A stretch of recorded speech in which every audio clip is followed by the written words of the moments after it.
Hello student, मेरा नाम है अशोक साव और आज हम लोग देखने जा रहे हैं क्लास 12 का अकाउंटेंसी। क्लास 12 का अकाउंटेंसी में हम लोग को 3 बुक दिया जाता है, ठीक है। 3 बुक अकाउंटेंसी में हम लोग को कितना बुक मिलता है? अकाउंटेंसी में हम लोग को 3 बुक मिलता है, जो कि हम लोग का पहला बुक जो रहता है वो रहता है accounting for partnership firm. Accounting for partnership firm, ये फर्स्ट बुक का नाम है, अकाउंटिंग फॉर पार्टनरशिप फार्म। फिर एक बुक मिलता है accounting for companies, accounting for companies. और एक बुक का नाम रहता है financial statement analysis, financial statement analysis. ये हम लोग का तीसरा बुक रहता है, ठीक है। और ये 3 बुक से हम लोग को कितना कितना मार्क्स का आएगा? तो अकाउंटिंग फॉर पार्टनरशिप फार्म से 36 मार्क्स का आएगा, ठीक है। अकाउंटिंग फॉर कंपनी से 24 मार्क्स का आएगा और फाइनेंशियल स्टेटमेंट एनालिसिस से 20 मार्क्स का आएगा। और एक हम लोग का आएगा प्रोजेक्ट वर्क से आप लोग को मिलेगा 20 मार्क्स। यानी कि यहाँ पर टोटल 100 मार्क्स का एग्जाम में क्वेश्चन रहेगा, 100 मार्क्स का, ठीक है। अब क्लास 12 का चैप्टर 1 जो है उसको हम लोग बोलते हैं accounting for partnership firm, accounting for partnership firm fundamentals, accounting for partnership firm fundamentals. Fundamentals का मतलब होता है ना कि इसमें हम लोग सीखेंगे बेसिक पार्टनरशिप का जो होता है बेसिक्स, ठीक है। अब हम लोग देखते हैं कि पार्टनरशिप किसे बोलेंगे। देखो पार्टनरशिप क्या है। देखो, जब भी कोई एक सिंगल पर्सन अगर किसी बिजनेस को करता है तो उसे हम लोग बोलते हैं सोल प्रोप्राइटरशिप बिजनेस। देखो, मान लो कि ये हमारा एक बिजनेस है, ये हम लोग का एक बिजनेस है और ये हमारा एक बिजनेस है और ये हम लोग का बिजनेस जो है वो मोबाइल का बिजनेस है। अगर कोई एक सिंगल पर्सन, यानी सिंगल पर्सन मतलब सिर्फ एक जन अगर इस बिजनेस को करता है तो उसे हम लोग बोलते हैं सोल प्रोप्राइटरशिप बिजनेस। अब ठीक इसी सेम बिजनेस को, ये मोबाइल बिजनेस जो है, इसी सेम बिजनेस को अगर मिनिमम 2 पर्सन, मिनिमम कितना 2 पर्सन, यानी कि यहाँ पे मिनिमम हम लोग का कितना है, मिनिमम 2 पर्सन और मैक्सिमम 50 पर्सन अगर इसी सेम बिजनेस को करता है तो उसे हम लोग बोलेंगे पार्टनरशिप बिजनेस। तो पार्टनरशिप बिजनेस में मिनिमम 2 और मैक्सिमम 50 होता है, ठीक है। अब देखो क्या होता है ना कि सेंट्रल गवर्नमेंट, अगर किसी ये में सेंट्रल गवर्नमेंट कहता है कि इस पार्टनरशिप में 100 पार्टनर्स हो सकता है, कितना पार्टनर्स हो सकता है? 100। तो उस केस में उस पार्टनरशिप फार्म में 100 पार्टनर्स हो जाएगा, ठीक है। ये सब क्वेश्चन एमसीक्यू में पूछा जाता है। तो देखो हमने क्या बोला कि मिनिमम पार्टनरशिप के लिए मिनिमम 2 और मैक्सिमम 50, लेकिन सेंट्रल गवर्नमेंट अगर ऑर्डर देगा कि हाँ इस पार्टनरशिप फार्म में 100 पार्टनर्स हो सकता है तो उस केस में वहां पे 100 पार्टनर्स हो जाएगा, ठीक है। अब देखो डेफिनेशन देखेंगे हम लोग, पार्टनरशिप का डेफिनेशन। देखो, पार्टनरशिप मीन्स द रिलेशनशिप होता है between persons who have agreed to share profit of a business. मतलब बिजनेस से जो भी प्रॉफिट होगा वो एग्रीड हो गया आपस में बांटने के लिए, of a business carried on by all, यानी कि बिजनेस को सब मिलके चलाएगा। And any of them acting for all. अभी हम लोग इसको पूरा डिटेल्स में देखेंगे, ठीक है। तो हमने क्या बोला, partnership means the relationship between persons who have agreed to share profit of a business carried on by all and any of them acting for all. मतलब देखो अब यहाँ पे रिलेशनशिप कैसा होता है, ये जो रिलेशनशिप हम लोग बोल रहे हैं ये रिलेशनशिप कैसा होता है। तो देखो रिलेशनशिप जो होता है यहाँ पे प्रिंसिपल एंड एजेंट का रिलेशनशिप होता है, देखो प्रिंसिपल एंड एजेंट का रिलेशनशिप बोलने का मतलब ना कि एजेंट ऐसा कोई भी काम करता है तो उसके लिए प्रिंसिपल भी लायबल होगा, और प्रिंसिपल अगर कुछ ऐसा करता है तो उस केस में एजेंट भी लायबल होगा। तो यहाँ पे देखो हम लोग का एक बिजनेस है, तो हम लोग किसे कहेंगे प्रिंसिपल और किसे कहेंगे एजेंट। ठीक है। ये हम लोग का एक बिजनेस है, ठीक है। इस बिजनेस, ये जो बिजनेस है ये मेरा मोबाइल का बिजनेस है, ठीक है, मोबाइल का बिजनेस है। और यहाँ पे मेरे पास 3 पार्टनर्स है, एक अमित है, एक सुमित है और एक पुनीत है।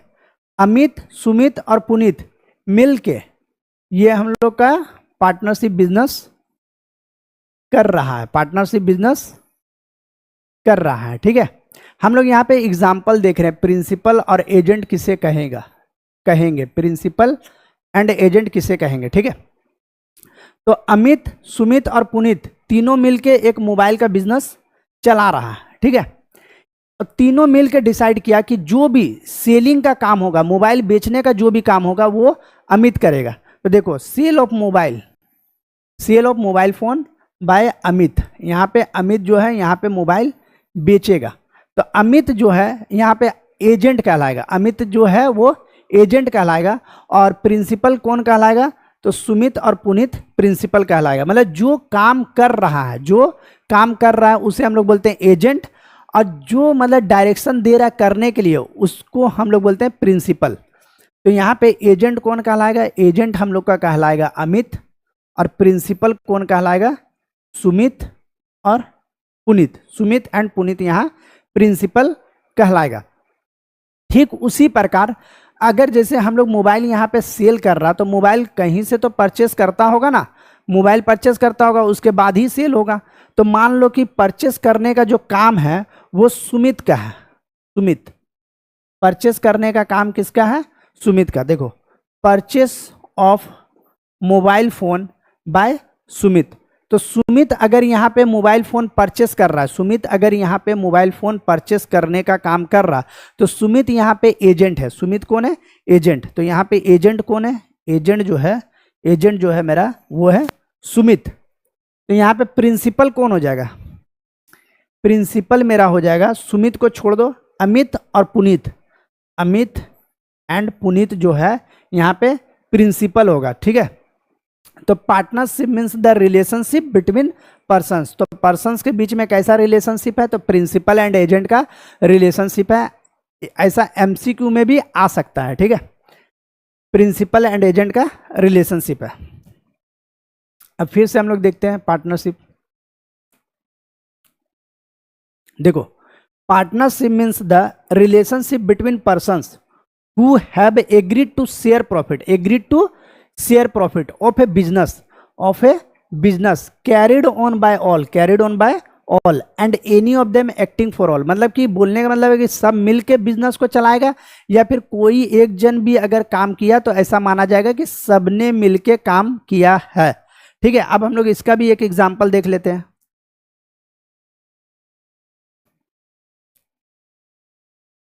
देखो, यहाँ पे क्या है कि a business carried on by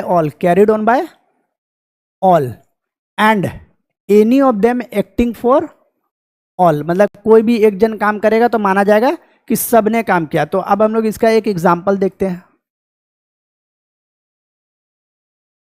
example, तो देखो यहाँ पे हम लोग का सेम मोबाइल का वही बिजनेस है, मोबाइल का एक बिजनेस है, और इस बिजनेस को कौन चला रहा है, एक अमित, सुमित और पुनीत, तीन पार्टनर्स मिलकर बिजनेस को चला रहा है, ठीक है। 3 पार्टनर्स मिलके इस बिजनेस को चला रहा, अमित, सुमित और पुनीत।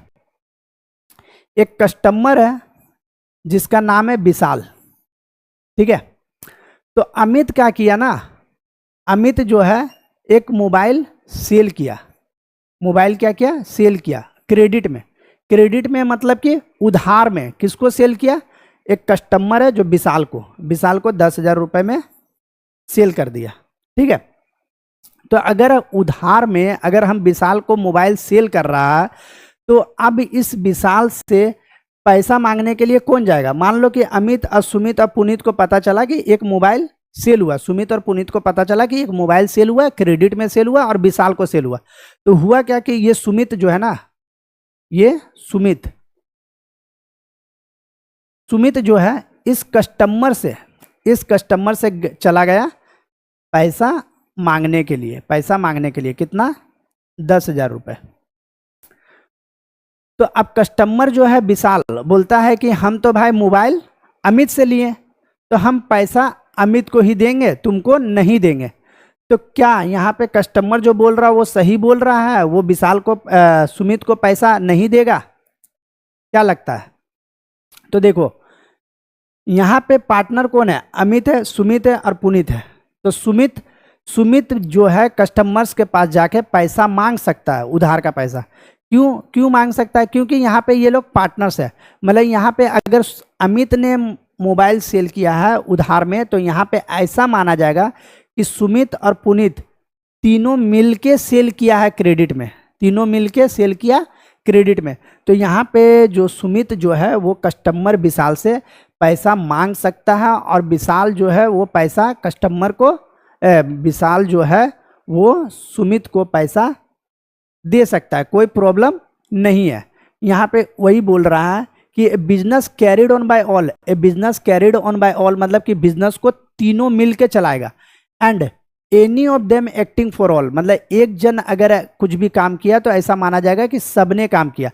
अब अगर कस्टमर विशाल जो है अगर सुमित को पेमेंट कर दिया है, तो अब अमित और पुनीत को पैसा पेमेंट करने का कोई जरूरत नहीं है। ठीक है, तो हम लोग पार्टनरशिप में डेफिनेशन में क्या देखें?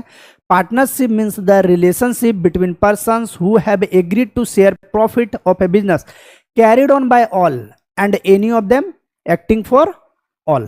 ठीक है, एक्टिंग फॉर ऑल।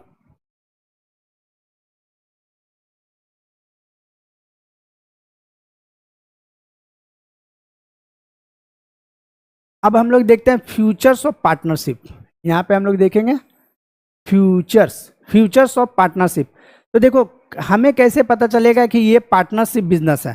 तो देखो पार्टनरशिप बिजनेस कैसे पता चलेगा, इसमें हम लोग का 7 पॉइंट है। पहला पॉइंट बोलता है देयर मस्ट मतलब मस्ट है, होना ही चाहिए।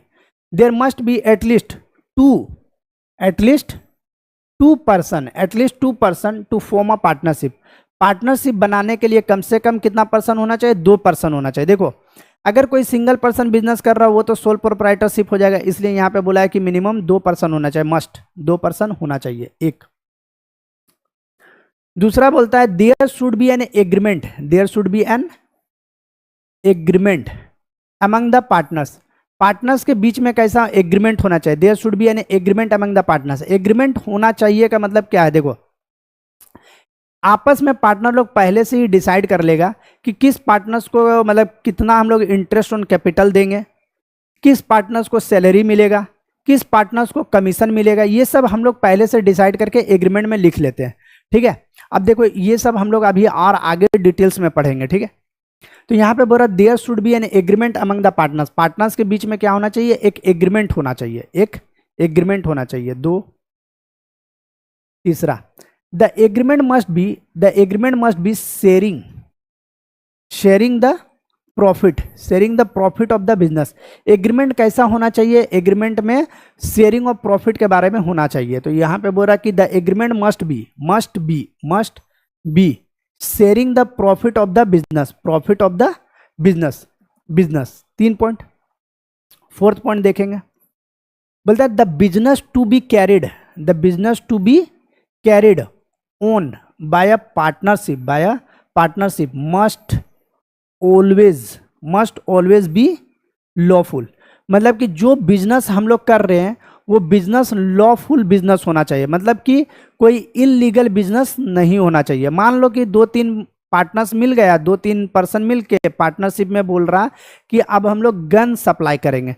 तो देखो गन सप्लाई करना एक इलीगल एक्टिविटीज है, तो यहाँ पे ये पार्टनरशिप एक्ट इसमें लागू नहीं होगा। पार्टनरशिप के लिए लॉफुल बिजनेस होना चाहिए, ठीक है। 5th नंबर पॉइंट बोलता है बिजनेस में बी कैरिड ऑन बाय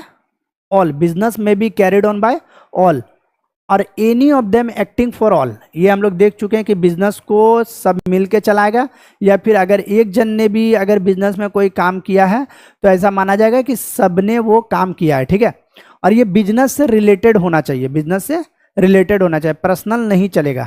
ठीक, फिर एक है principal and agent, principal and agent का रिलेशनशिप होना चाहिए, ये भी हम लोग देख चुके हैं, प्रिंसिपल एंड एजेंट का रिलेशनशिप होना चाहिए, ठीक। फिर यहाँ पे बोल रहा नो सेपरेट एग्जिस्टेंस, मतलब कि सेपरेट एग्जिस्टेंस क्या होता है, सेपरेट एग्जिस्टेंस का मतलब होता है कि बिजनेस एंड बिजनेसमैन दोनों अलग होता है, बिजनेस और बिजनेसमैन दोनों अलग होता है, लेकिन यहाँ पे बोल रहा है कि बिजनेस और बिजनेसमैन दोनों सेम रहेगा, no separate existence, no separate existence. अब हम लोग देखते हैं सेपरेट एग्जिस्टेंस का एक एग्जाम्पल।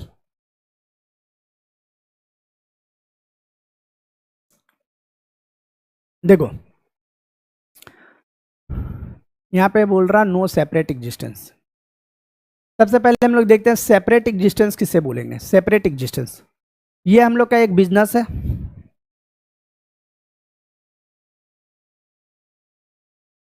और ये हमारा एक मोबाइल का बिजनेस है, ठीक है। मोबाइल का बिजनेस कहाँ पे है, रिलायंस डिजिटल में है, रिलायंस डिजिटल। और रिलायंस डिजिटल जो है एक कंपनी है, रिलायंस डिजिटल जो है एक कंपनी है, ठीक है। ये बिजनेस है और इधर मेरा बिजनेसमैन है, और बिजनेसमैन कौन है यहाँ पे, मुकेश अंबानी। मुकेश अंबानी इनडायरेक्टली रिलायंस डिजिटल का तो मालिक है ही, ठीक है। एक कस्टमर है, वो रिलायंस डिजिटल से एक मोबाइल परचेस किया, एक मोबाइल परचेस किया, ठीक है, मोबाइल परचेस किया। अब किसी कारण से मोबाइल डिफेक्टिव हो गया, डिफेक्टिव निकल गया, ठीक है। कस्टमर जो है सर्विस सेंटर का चक्कर लगा रहा, लेकिन उसका कोई भी सॉल्यूशन नहीं मिल पा रहा है। कस्टमर जो है सर्विस सेंटर का चक्कर लगा रहा, लेकिन कस्टमर्स को कोई भी सेटिस्फेक्शन नहीं मिल रहा, मतलब कोई भी सॉल्यूशन नहीं मिल रहा। अब कस्टमर्स को आ रहा बहुत गुस्सा, कस्टमर्स को आ रहा बहुत तेज गुस्सा। तो कस्टमर क्या किया ना, कस्टमर मुकेश अंबानी पे, कस्टमर जो है ये हमारा जो कस्टमर है वो क्या किया, मुकेश अंबानी पे जाके केस ठोक दिया, मुकेश अंबानी पे केस कर दिया। तो बताओ ये जो कस्टमर जो है मुकेश अंबानी पे जो केस किया है, तो क्या ये कस्टमर जीत पाएगा, मुकेश अंबानी पे केस कर सकता है कस्टमर? तो आंसर है कि कस्टमर जो है मुकेश अंबानी पे केस नहीं कर सकता है, मुकेश अंबानी पे केस नहीं कर सकता है, क्योंकि यहाँ पे रिलायंस डिजिटल एक कंपनी है, और कंपनी और बिजनेसमैन, मतलब कि जो कंपनी है, मतलब जो बिजनेस है और जो बिजनेसमैन है, वो दोनों एक दूसरे से अलग है, मतलब कि अलग है मतलब सेपरेट है। यहाँ पे कस्टमर को अगर मोबाइल रिकवर करना है तो उसको रिलायंस डिजिटल पे केस करना होगा, ठीक है। तो यहाँ पे बिजनेस और बिजनेसमैन दोनों अलग है, तो इसी को हम लोग बोलते हैं सेपरेट एग्जिस्टेंस, ठीक है, सेपरेट एग्जिस्टेंस। कंपनी का केस में क्या होता है, कंपनी का केस में बिजनेस एंड बिजनेसमैन कंपनी का केस में सेपरेट होता है, अकाउंटिंग पॉइंट ऑफ व्यू से, अकाउंटिंग पॉइंट ऑफ व्यू से और लीगल पॉइंट ऑफ व्यू से। अकाउंटिंग पॉइंट ऑफ व्यू से भी अलग होता है और लीगल पॉइंट ऑफ व्यू से भी अलग होता है कंपनी के केस में। अब ठीक मान लो सेम सिचुएशन है और ये पार्टनरशिप का केस है, पार्टनरशिप। तो देखो पार्टनरशिप का अगर केस रहता ना, तो कस्टमर जो है पार्टनर पे केस कर सकता है, कस्टमर जो है पार्टनर में केस कर सकता है। तो पार्टनरशिप में यहाँ पे सेपरेट एग्जिस्टेंस नहीं माना जाता है, नो सेपरेट एग्जिस्टेंस, पार्टनरशिप में नो सेपरेट एग्जिस्टेंस। तो देखो पार्टनरशिप में क्या होता है, partner and business, partner and business जो होता है no separate existence. Legal point of view से ये लोग नो सेपरेट एग्जिस्टेंस है, मतलब सेपरेट एग्जिस्टेंस माना नहीं जाता है, ठीक है। लेकिन अकाउंटिंग पॉइंट ऑफ व्यू से अगर हम बोलें तो अकाउंटिंग पॉइंट ऑफ व्यू से ये सेपरेट है, कौन, बिजनेस और पार्टनर दोनों सेपरेट है, कब, अकाउंटिंग पॉइंट ऑफ व्यू से। तो देखो यहाँ पे कंफ्यूजन हो सकता है, इसलिए मैं एक बार और आपको ये बता दे रहा हूँ, ठीक है। देखो अगर कंपनी का केस है तो कंपनी में बिजनेस और बिजनेसमैन दोनों अलग है, वो चाहे अकाउंटिंग पॉइंट ऑफ व्यू से बोले चाहे लीगल पॉइंट ऑफ व्यू से बोले, दोनों अलग है। लेकिन अगर ये पार्टनरशिप का केस है तो पार्टनरशिप में अगर लीगल पॉइंट ऑफ व्यू का बात करें, legal point of view, legal point of view, legal point of view का बात करें तो ये नो सेपरेट एग्जिस्टेंस है। और अकाउंटिंग पॉइंट ऑफ व्यू से बात करें तो ये दोनों अलग है, मतलब बिजनेस और पार्टनर दोनों अलग है अकाउंटिंग पॉइंट ऑफ व्यू से, ठीक है। देखो जो हम लोग ये नोट्स बनाए हैं ना, ये नोट्स आप हमसे मतलब व्हाट्सएप पे भी ले सकते हैं, ठीक है।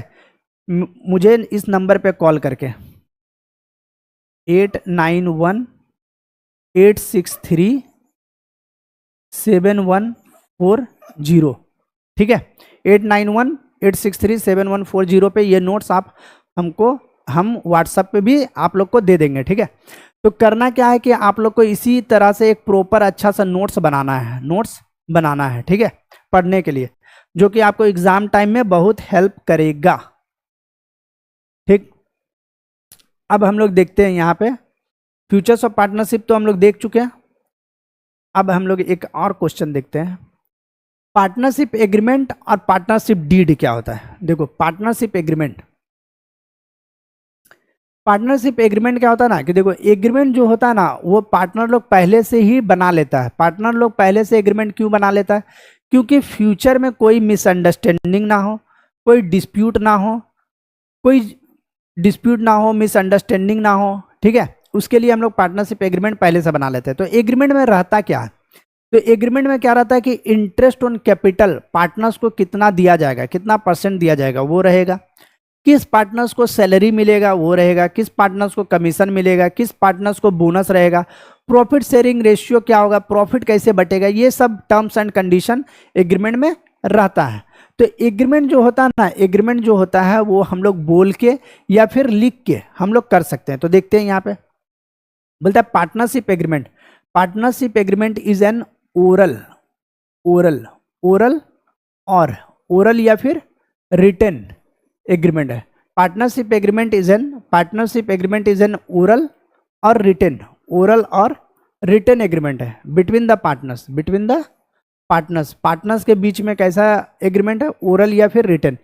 Partnership agreement is an oral और रिटन एग्रीमेंट है between the partners and it is not registered in the court of law. Court of law में क्या होता है, ये रजिस्टर्ड नहीं होता है, ठीक है, कोर्ट ऑफ लॉ में रजिस्टर्ड नहीं होता है, देखो जैसे हम लोग कोई जमीन खरीदते हैं ना तो उसको रजिस्ट्री करवाना पड़ता है ना, उसी तरह हम लोग एग्रीमेंट को भी अगर हम चाहें तो रजिस्टर्ड करवा सकते हैं। तो यहाँ पे बोल रहा है अगर एग्रीमेंट है तो वो not registered in the court of law होगा, ठीक है। अब हम लोग देखते हैं पार्टनरशिप डीड क्या है। बोला partnership deed is a written होता है। Partnership deed is a written agreement between the partners and it is registered in the court of law. Court of law में ये क्या होता है, रजिस्टर्ड होता है। कोर्ट ऑफ लॉ में क्या होता है, रजिस्टर्ड होता है। तो देखो पार्टनरशिप एग्रीमेंट और पार्टनरशिप डीड में ज्यादा डिफरेंस नहीं है, ठीक है। अगर कोई मतलब एग्रीमेंट है उसको अगर हम लोग रजिस्टर्ड करवा देते हैं लॉ में तो वो पार्टनरशिप डीड बन जाता है। जैसे इसका हम लोग एक और एग्जांपल देख सकते हैं, जैसे कोई एक पर्सन है, ठीक है, उसका उम्र जो एज है वो 18 साल के नीचे है तो हम लोग उसको क्या बोलते हैं, माइनर बोलते हैं, ठीक। अगर उसका एज 18 साल या उसका ऊपर है तो हम लोग उसको मेजर बोलते हैं। तो यहाँ पे भी सेम है, पार्टनरशिप एग्रीमेंट जो होता है, पार्टनरशिप एग्रीमेंट ही पार्टनरशिप डीड बन जाता है। कब बन जाता है, जब उसको हम लोग रजिस्टर्ड करवा देते हैं कोर्ट ऑफ लॉ में, ठीक है। पार्टनरशिप जो एग्रीमेंट होता है वो ओरल या फिर रिटन हो सकता है, लेकिन पार्टनरशिप डीड जो होता है वो हमेशा राइटिंग में ही होगा, ठीक है। तो हम लोग ने क्या क्या देख लिया, हम लोगों ने देखे, सबसे पहले हम लोग देखे कि पार्टनरशिप का डेफिनेशन क्या है। तो हम लोग पार्टनरशिप का डेफिनेशन क्या है देखें, फ्यूचर्स ऑफ पार्टनरशिप क्या होता है वो देखें, हम लोग प्रिंसिपल एंड एजेंट किसे बोलते हैं वो देखें, फिर जाके हम लोग देखें कि carried on by all and any of them acting for all. Business जो है एक बिजनेस को सब मिलके चला सकता है या फिर कोई एक भी चला सकता है वो देखें, ठीक है। उसके बाद नो सेपरेट एग्जिस्टेंस देखें, उसके बाद हम लोग देखें पार्टनरशिप एग्रीमेंट और फिर देखें पार्टनरशिप डीड। अभी हम लोग और नेक्स्ट क्लास में बहुत कुछ देखेंगे, ठीक है। अभी के लिए इतना ही, सारा कुछ तो हम लोग देख चुके हैं और इसके बाद अभी हम लोग और भी देखेंगे, ठीक है। बाय बाय, फिर मिलते हैं नेक्स्ट क्लास में।